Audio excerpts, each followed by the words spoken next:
पापा और तुम्हारी बनती है? मेरे पास तो माँ भी नहीं है। हमारे पास भी नहीं है। और आप सबसे जरूरी सवाल, क्या तुम्हारे सपने पूरे करने के लिए और प्रॉब्लम सॉल्व करने के लिए एक हट्टा कट्टा आदमी खड़ा हो जाता है? हाँ, हमेशा ऐसा होता है। ये तो सच में एक प्रिंसेस है। ये एक बहुत ही इंटरेस्टिंग सा सवाल है कि क्या एल्सा गे है, और ये सवाल कोई नया नहीं है। 2016 से इस मूवी के ट्वीट्स चालू हो गए थे कि #GetElsa_girlfriend, और उसमें कोई बुरी बात भी नहीं है कि अगर उसकी सेक्सुअलिटी चाहे जैसे भी हो, मगर डिज्नी हमें आंसर ही तो नहीं देता है। तो हम इस वीडियो में एल्सा के गे होने से पहले ये बात जान लेते हैं कि हमें इसके बारे में इतना अजीब लगता ही क्यों है। और आगे बढ़ने से पहले हेलो एवरीवन, मैं हूं पीजे और आप देख रहे हैं पीजे एक्सप्लेन। क्योंकि भाई सीधी सी बात है, डिज्नी की फेरी टेल वाली मूवीज का क्राइटेरिया ही ऐसा है जिससे सब देखते हैं, चाहे बुढ़ा हो या जवान, ये है सबकी जान। और बचपन से ही हमें डिज्नी की जितनी भी प्रिंसेसेस वाली मूवीज हमने देखी है, ऑलमोस्ट सबके पास उनका प्यार होता है।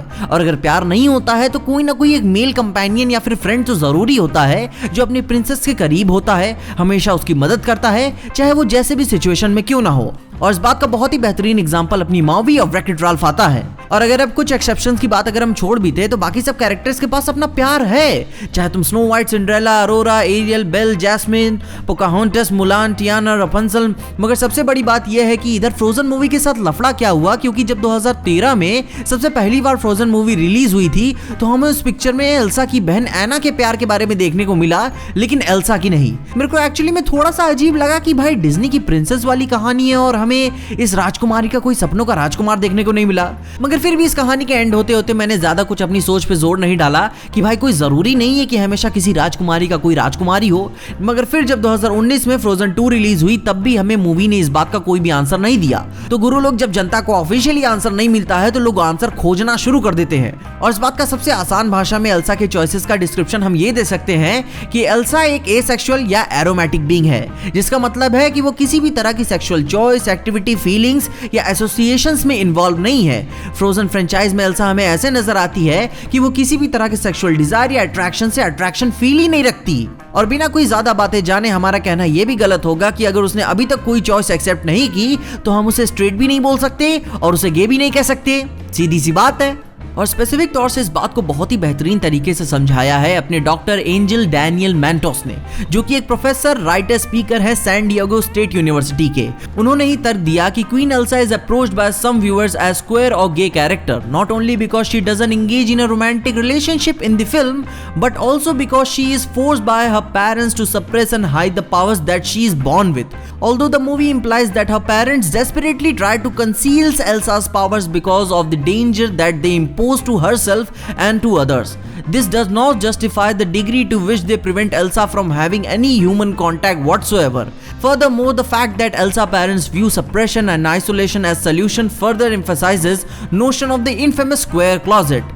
अब देखो, ये तर्क मेरे को सबसे बेहतरीन क्यों लगता है कि अगर बस हम एल्सा की पावर्स यानी मैजिक को अगर हम उसकी सेक्सुअलिटी से चेंज कर दे तो कितनी ऑब्वियस सी चीजें लगती हैं। जस्ट फॉर एग्जांपल, जब मूवी में एल्सा के पेरेंट्स को पता चला कि मेरी औलाद क्वेयर है तो उन्होंने उसकी सेक्सुअलिटी को दुनिया से छुपाया। उन्होंने प्रिटेंड किया कि मेरी बेटी नॉर्मल है यानी कि स्ट्रेट है। मगर फिर कई सालों बाद लोगों को उसके बारे में पता चल जाता है, लोग उसके बारे में डरना चालू कर देते हैं। तो एल्सा ने अपने आप को छुपा लिया, मगर अल्टीमेटली धीरे धीरे करके लोग उसे एक्सेप्ट करने लगे और उसकी सेक्सुअलिटी से अब डरते नहीं है वो। और in the end of the day उसकी बहन ने भी उसे ये बात एक्सेप्ट कर ली और उसे वही हेल्प करती है कि सोसाइटी को रीजॉइन करने में और उसे अपनी पावर्स को एम्ब्रेस करने में।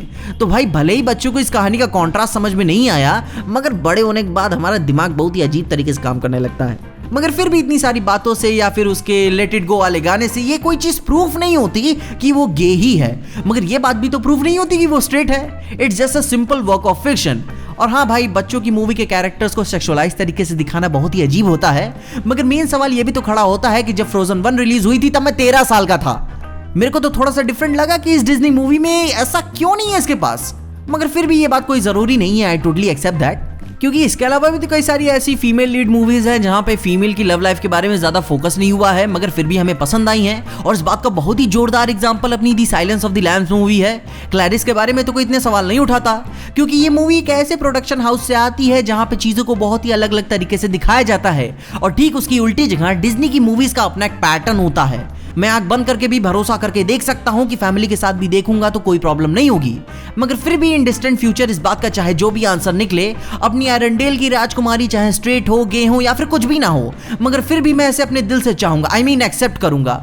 मगर आप क्या सोचते हैं कमेंट्स उसके बारे में मुझे जरूर बताइएगा। कभी कभी तो मूवी के क्रिएटर्स जानबूझ के आंसर नहीं देते कि अपने कैरेक्टर्स के बारे में कि ये हैं क्या, आपको पक्ष लेने पे मजबूर करने की कोशिश करते हैं, मगर हम भी थोड़ी ना कल के पैदा हुए हैं। एल्सा को एसेक्सुअल मान के चलते हैं जब तक कोई आंसर नहीं निकलता।